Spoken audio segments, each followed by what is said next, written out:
আজকে ভোরবেলা আমি চলে গিয়েছিলাম ময়মনসিংহের জয়নুল আবেদীন পার্কে। ভোরের বাতাস, হালকা কুয়াশা আর সকালের এত সুন্দর একটা পরিবেশ ছিল যে একেবারে অন্যরকম একটা অনুভূতি। হ্যালো এভরিওয়ান, আসসালামু আলাইকুম, ওয়েলকাম জানাচ্ছি আমার আরও একটি নতুন ব্লগ ভিডিওতে। প্রতিদিন ভোর হলে এই পার্কের ভেতরে জমে ওঠে বাজার। আর এই বাজারে আসলে পাওয়া যায় একদম গ্রামের টাটকা শাকসবজি, ফলমূল, নদীর ফ্রেশ মাছ, এমনকি গ্রামের নানা ধরনের খাবার। প্রথমে আমি পার্কে প্রবেশ করে ঘুরে ঘুরে পুরো বাজারের সব কিছু দেখছিলাম। মানুষের কোলাহল, হাঁক ডাক আর পাখির ডাক সব মিলে একেবারে আমার কাছে মনে হয়েছে অন্যরকম একটা সকালের আমেজ। অনেকক্ষণ বাজারে ঘোরাঘুরি করলাম, মোটামুটি প্রতিটা দোকানেই দেখলাম কি কি বিক্রি হচ্ছে, কিছু জিনিসও কিনে নিলাম। হাঁটতে হাঁটতে আমি এখন মাছের বাজার চলে আসছি। এই যে দেখতে পাচ্ছেন, এগুলো একদম ফ্রেশ মাছ। যেহেতু নদীর পাড়ে এই বাজারটা বসে, ব্রহ্মপুত্র নদীর ধারে, এখানে নদীর অনেকগুলো মাছ পাওয়া যায়, বিশেষ করে ছোটো মাছগুলো একদম ফ্রেশ হয়। আমি আবার সেখান থেকে কিছু ছোটো মাছ কিনে নিয়েছিলাম।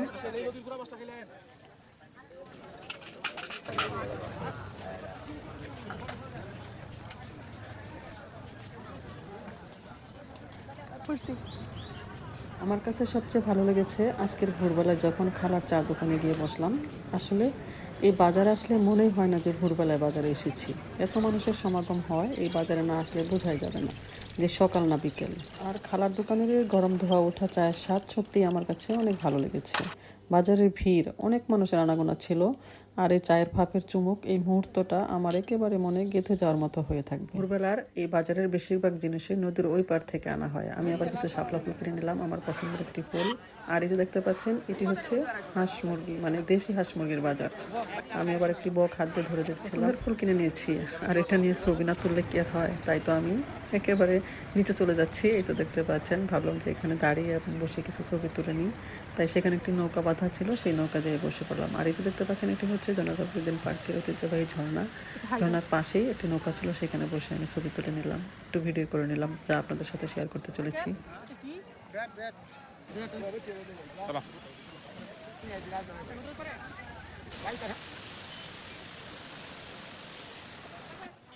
ভোরবেলার বাজারে সব রকমের জিনিসই পাওয়া যায়, মেয়েদের কসমেটিক থেকে শুরু করে।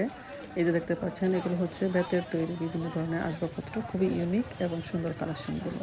আর মাটির জিনিসের কথা না বললেই না, এই মাটির জিনিসগুলো আমার কাছে সবসময় খুবই প্রিয়।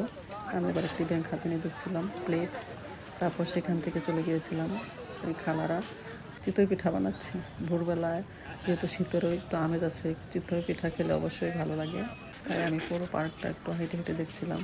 আজকে সকালের এই ছোট্ট ভ্রমণটা আমার কাছে ছিল অনেক সুন্দর।